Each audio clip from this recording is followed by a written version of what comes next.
Good evening and welcome to Greater Somerville for March 8th. March 8th, 2011. I'm Joe Lynch. I'm KyAnn Anderson. And I'm Jillian Fennimore. Our guest tonight is the new editor of the Somerville Journal, with previous stints at local community newspapers in Scituate, Watertown, and Cambridge. She has worked for Gatehouse Media, the parent company of the Somerville Journal, since 2004. A native of Weymouth, Massachusetts, she is a graduate of the University of New Hampshire and is now well known she enjoys Irish step dancing and is a former bronze medal Olympic figure skater. Not really, but we'll explain later in the show. Right. It is our pleasure to welcome for her first visit to Greater Somerville, Jillian Fennimore, the new editor of the Somerville Journal. Thank you so much. Welcome. We had a little sound problem earlier. but Groundhog's Day. We're back on. Right. We'll explain later in the show about the Olympic gold medal and the Irish step dancing. Right. But welcome to Somerville. You're no Thank you. stranger No. to Somerville. Well, I mean, covering Cambridge for about a year and a half for the Chronicle. I mean, I did a lot of, we work in Davis Square, and I've had a lot of work doing some stories for Somerville as well. So I've always completely loved this community. So I jumped at the chance to become editor of the Journal. And do you live in Somerville? I don't. I feel like I do. That's okay. I That's live okay. in Dorchester, but There you go. I'm practically here 24/7. Traffic was hell in All Dorchester the time. today, I hear, because the president just Right. was visiting one of the schools. His Yeah. motorcade was everywhere. So we're going to have to move quickly through the show because Go I for have it. tickets to go see the president at the MFA. Oh. You do? Not really. I was going to say, I'm like, wow, Joe, you look nice tonight. Maybe you're going out. So as we normally do, we made one of the reporters who works for the Somerville Journal do the weather report. Oh. Quickly, look out the window and tell us what tonight's weather is in Somerville. It's a cool night in Somerville. Not raining, not snowing, which is good. Very good. For hair purposes. Very good. Yes. Here's the weather report Right. from Jillian Fennimore. Thank you. And KyAnn has some public service announcements. Before we get to that, Yes. we did tell you that we had a special guest coming in tonight. The person has arrived in the studio, and at about 7:45, 10 minutes of 8, I'm going to get kicked out. KyAnn is going to vacate her Sorry. chair graciously. Thank you. And we're going to come back with the elected official who is going to make an announcement for the city of Somerville. So, That's the KyAnn, anticipation there. public service. Public service, a few upcoming events. Let's see, on March 9th, which is tomorrow, there is something called Depaving Somerville, which is actually put on by the Somerville Garden Club. It's at 167 Holland Street from 7 to 9, and they're going to go over some techniques that gardeners and homeowners can, rip up their concrete and their pavement and plant wonderful flower beds and things like that to, help the environment and decrease the chance for flooding, which I think is a good cause. There's a monthly meeting for the Friends of the Community Path, which is on Thursday the 10th from 7 to 9 at the Visiting Nursing Association at 259 Lowell. And then on Saturday, you've got the Winters Farmers Market, as usual, Saturday from 10 to 2, so you should check that out at the Armory, of course. And then there's something interesting, it's called, it's a book signing, rather, of the book Citizen Somerville, Growing Up with the Winter Hill Gang. And that's by Bobby Martini and Elaine Caradas. And that's actually going to be at the Somerville Public Library on the 12th from 2 to 4. So if you want to go and meet the authors and have your book signed, go to 79 Highland Ave, and that's just kind of an interesting little activity. One more thing quick to mention, Somerville Showcase Series, again put on by the City of Somerville. It's an ongoing series. It's next Tuesday, March 15th, and that's going to be at the Holiday Inn, 30 Washington Street from 6:30 to 9. Go tell them what you want to see Somerville look like in the next 10 years. It's a very worthwhile meeting to attend. Great. I only got two things. Happy Mardi Gras to all of my friends celebrating down in New Orleans. Fat Tuesday. Fat Tuesday. Oh. Fat Tuesday tomorrow, first day of Lent for Christians who celebrate Right. Christian stuff. And then Daylight Savings Time this coming Sunday, finally. Last Ready? week. On time? Yep, last week we promised you that spring was coming. Oh my God. And Daylight Savings Day. Still trying to get credit for that I'm tidbit. just ready to spring forward. Yes. Jillian Fennimore, covering Somerville Yes. is probably very akin to covering, places like Cambridge Sure. and Dorchester where you live. Sure. So the most fascinating part so far, Yes. you've been on the job 2 weeks? 2 weeks, 3 Just weeks? about. Yeah. Wow, Yeah. very green. Okay. Most fascinating person Maybe. that you've met in Somerville so far. Besides Joe Lynch and KyAnn Anderson. Besides of course. us. Well, yeah, I mean, that was going to be my answer. I can't really, I'm going to take the easy way out because I can't really pinpoint it, but I know that when I first announced that I was taking over, so many people, emails, calls, just very welcoming. And usually, in some communities are a little more, in their shell when it comes to dealing with Sure. reporters or editors or people in the newspaper world. So I think it was, very nice surprise that people kind of were welcoming of me in this city. Somerville's like that. It is Yeah. a very welcoming city They're not until all you that cross bad. somebody. Right. And then they start sticking pins in the voodoo Sure. doll. Right. Right. And not everyone trusts a redhead, but I can So- totally be trusted. Well, I can tell, Jillian, right off the bat, I mean, you got glowing praises and good reviews from your big boss, Right. Kat Powers, Yeah. former editor of the Somerville Journal. Big shoes to fill. Yeah, and she basically Certainly. said to me, she said, I think you will be very, very pleased with Jillian. I hope so. So, newspaper industry, a lot of people, your former boss, Kat Powers, and somebody from one of the other newspapers, Yeah. Jamie Norton, was here a few times, and I ask every reporter or media person the same question. Sure. What's the future of print Yeah. newspapers? Well, people always say it's such a dying breed. I mean, when was the last time you really took the time to sit and read the hard copy of the paper? Everything's online, everything's tweeted, everything's blogged, everything, and you get your news in so many different elements. But I think with our company, we're really trying to revive the need and want for a print edition. There is going to be stuff in the journal that you can't get online. There's nothing better for a parent to cut out an article of their kid that did something great and put it on the fridge. Up on the fridge. You can't do that with Sure. a printout of an online article. Yep. So there's going to be a lot of new elements and things that we're working really hard on to make the print edition of the journal something that people want to buy and read.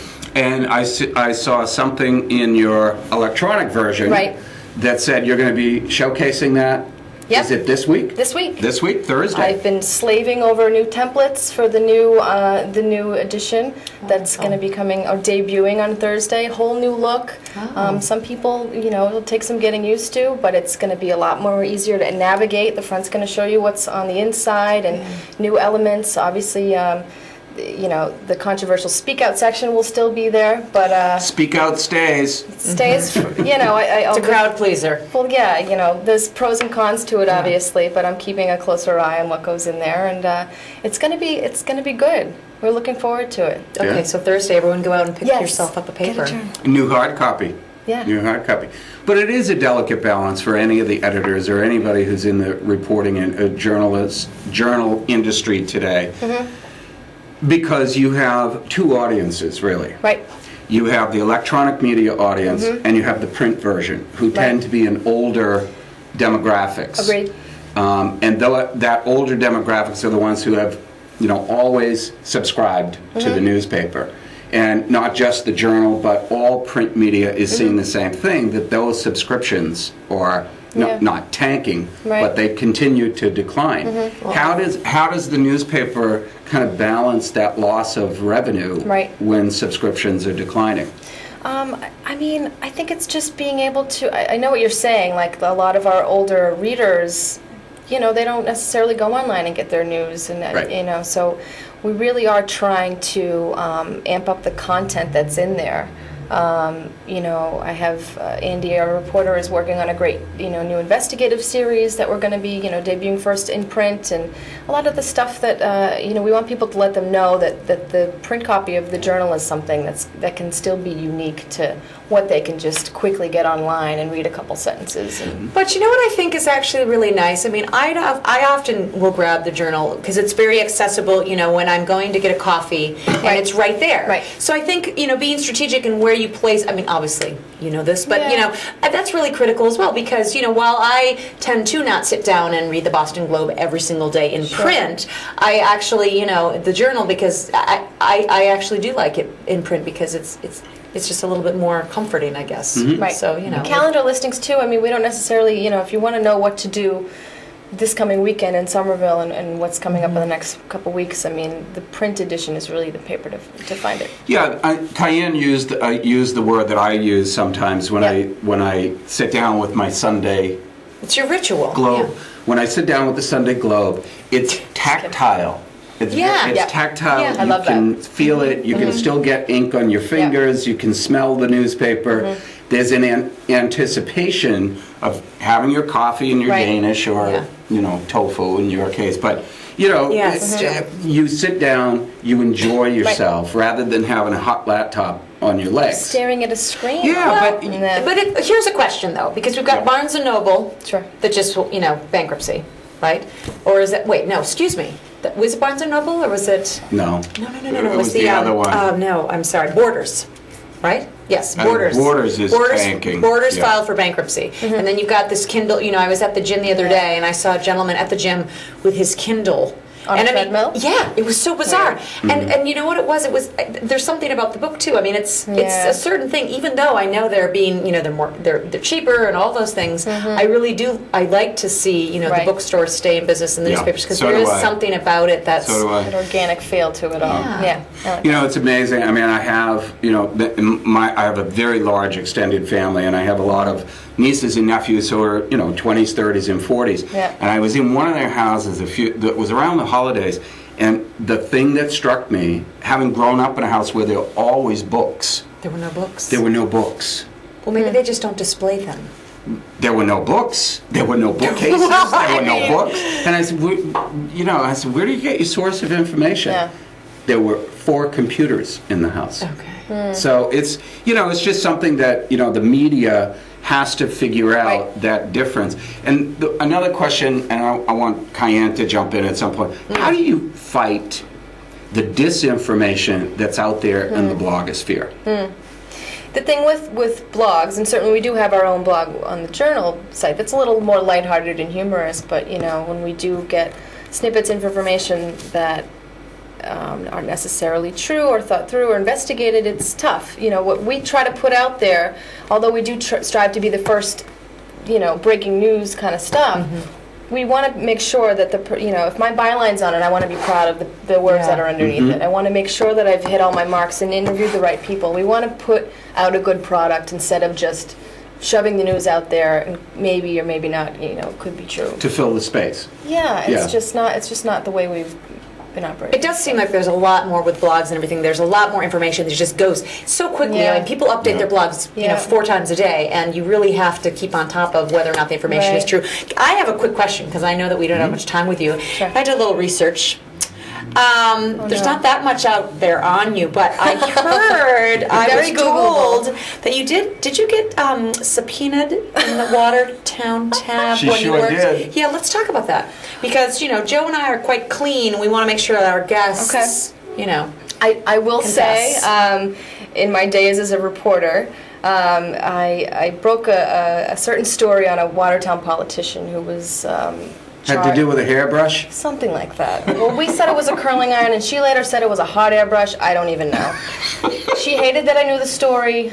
I chased her around for a comment. I'm not her. She's not my biggest fan, but.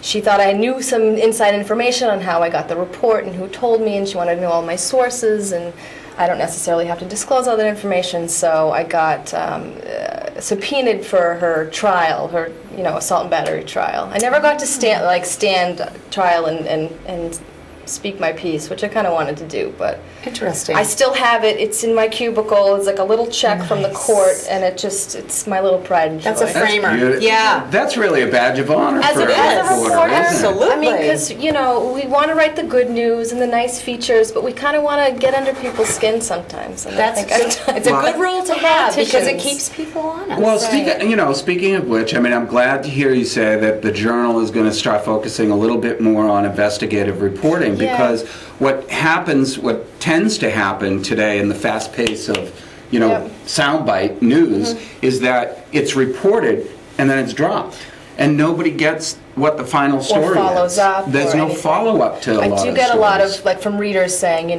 what happened to this, what happened to that, or you didn't dig deep enough, and I Right. think there's a lot of roots in Somerville, and there's a lot of backstories to things that we want And so now this new paper is going to have potentially this investigative portion of it, and Yeah, I mean- that's a good start to be able to Right. refer back to, like, if you're following up on stories or Right. things like that, people Yeah. will know where to we go want to to find balance. it. I mean, there's totally so many great things and people that can be featured. We want to focus in on a lot of those personalities, but at the same time, we want to make sure that our readers know that we're doing our homework. And then you also have to be careful. I mean, we KyAnn and I sometimes get suggestions for people to come on the show. Yeah. And we have to be very careful that this isn't just somebody with a grudge.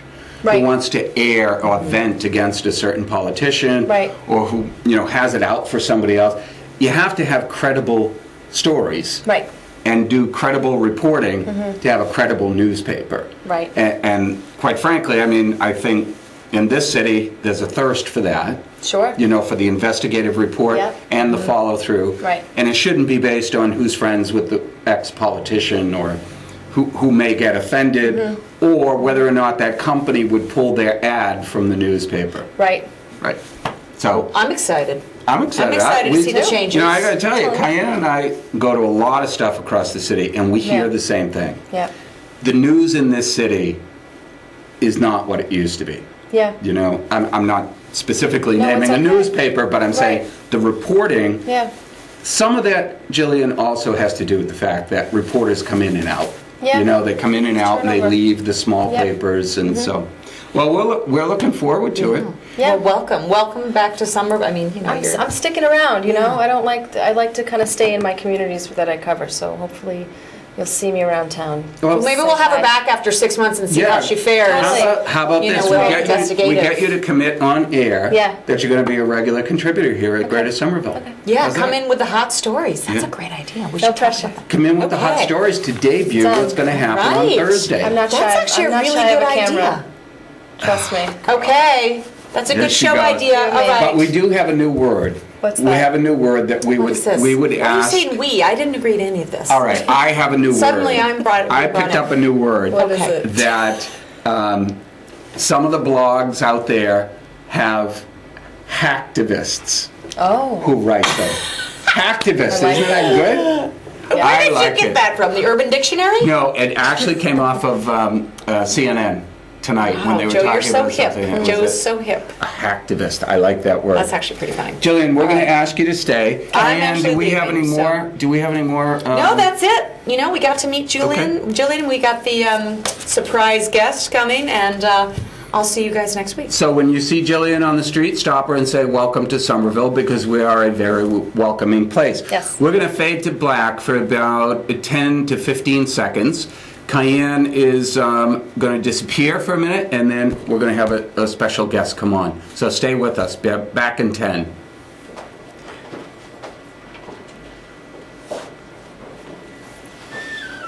And we are back. In addition to his public service as the Ward 4 Alderman, our second guest tonight has served the Somerville community as the former director of the Somerville Veterans Affairs Office. Alderman Walter Pero has asked us to allow him some time on tonight's show to speak directly to the Ward 4 constituents and his friends across this community concerning his political future in Somerville. No stranger to this set or to Somerville Community Access Television, it is our pleasure to welcome back to the Greater Somerville set, Alderman Walter Pero. Thank you, Joe. Welcome, welcome. Good to see you, Jillian. And Jillian Fennimore, you met before the show. Sure, I did. Yeah. Well, Joe, after telling my family this weekend, I could think of no place better to come than to tell you and the community that there will be a new sheriff in town in Ward 4 come January. I'm not going to be running for re-election. So you've decided. I've decided. Yeah. It's been long, good run. 15 years, the people of Ward 4 have been very good to me. Elected me 7 different times, which is, I think, a great honor and something I will always cherish in this city. As a younger person growing up watching the Board of Aldermen, I was always fascinated by their activities, their deliberations, their actions, their politics, and fortunately for the last many years, I've been a direct part of that, and it's been a pleasure to have done so. But it's time for someone else to take over that role. Something tells me we haven't seen the last of Walter Pero, though. Oh, no. You know, and you may have decided not to run for re-election. Right, but I'm certainly staying in the city. So you started off, basically, I know that you're a veteran. You're a veteran of Korean War. Vietnam. War. You and yeah. I, Vietnam. Yeah. And then you moved right into state Actually, state I worked employment? for the city, for the SCALE program, for City of many Somerville years. City of SCALE. Somerville, right, one of the founding members there. Yep. Left there in 1995, went to work for a private agency, ABCD in Boston, which a lot of people know. And then basically went from there to state service, where I served as Deputy Commissioner of Veteran Services for the Commonwealth. And that was about 10 years ago that I was relieved of those duties when the governor's office changed. Yep. But I've been an alderman all that time and enjoying it very much so. But it's time for someone else to come into this role. It's not something that I intended to do indefinitely. I think each one has a season of its own. My season has come. It's time to move on. And now I know that a couple of weeks ago, both in the Somerville Journal and in some of the other blogs, they were mentioning that Tony LaFuente has stated publicly that he is going to be running for Ward 4, and that there is a woman named Christine Barber who has also stated publicly that she's going to be running in Ward 4. Yeah, I just want to clarify from my perspective, I made my decision basically around the first of the year. It was just a matter of consulting with my family, finding the right time. This is about the time when people really start seriously looking at the electoral season. And so I actually picked this spot in your show to make this announcement. Thank you so much, Walter. Sure.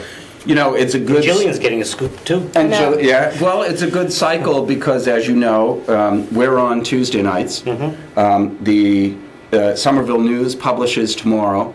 There is another show, Somerville Pundit, which Great. will air tomorrow night. I may call them tomorrow night. And the Somerville Journal comes out on Thursday. Right. So there's the week's worth of so that no one has it from a rumor source. Right. And which is one of the things you said to me when you contacted Right. me, is that you want, you know, the constituents of Ward 4 to hear it directly from you. So, And I did come from the Board of Aldermen this evening.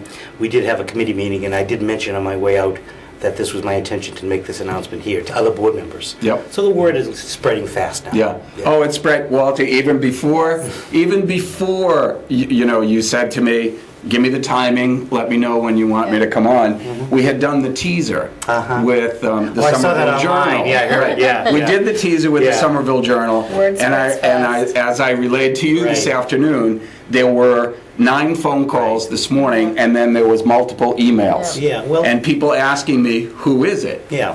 You know, and basically because of the way that we crafted that teaser, Right. they didn't know if it was somebody who was going to announce something Right. Well, you're very sharp, Joe. That's for why- running, or somebody who was going to bow and say, I've had enough, I've done my public service, it's time for new blood to Yeah, come in. I always wanted to have it be on my terms, and Good. these are clearly my terms. No one's forcing me out, no one's chasing me out. And I always said, you know, I was elected 3 times, then I actually had a break Yep. service Yep. from the board when I was sick. Yep. And then I came back in 2003, so I actually had a couple of years away from the board. Right, right. And I like to think the first time I left in 2001, I left with my good name, which is very important in this city, and I hope to do that once again. So what's next for you? What's next for me is time with my grandchildren, some time away from Somerville, maybe on the Cape, maybe a little more golf than in the past, and some part-time employment someplace. I mean, certainly it's not time to retire. Once a public servant, always a public Right. servant, Right. Walter. I mean, I'm sure that you're going to be finding, the calls will be coming in from City Hall. Walter, Yeah. can you serve on this? Can you Leave serve a on board or a this? commission, or I'll be very active. Yep. Very good. Anything in particular in your career that you kind of can pinpoint or you're proud of over the Well, past I mean, 15 years? I'd like to think that my work with veterans, you know, ironically, I'm the only elected official right now. There will be none unless there's a veteran elected in this new board that's coming on. Right. But I've been a great, as you know, advocate for veterans over the years. I went through the era, as you did, with Vietnam. And in fact, I was traveling somewhat this weekend, and there were some GIs, and I said hello to them, and they were traveling in uniform. And when we served, I said to these young guys, we were advised not even to travel in our uniform because it was such a different That's right. era and attitude towards veterans. And that's all changed, and that's all for the better. Yep. Yeah. Yeah, and, Yeah, you and I traded some stories about, you know, Yeah.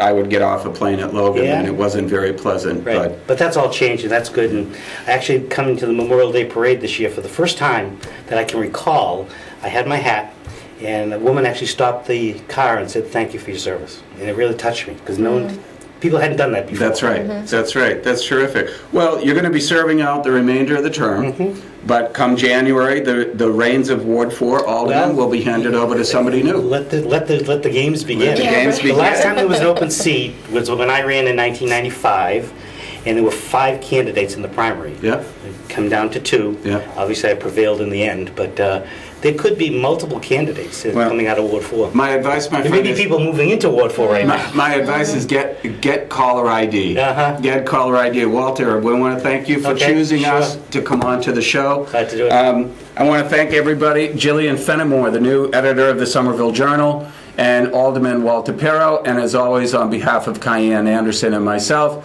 thanks for tuning in to Greater Somerville. Stay safe and stay informed.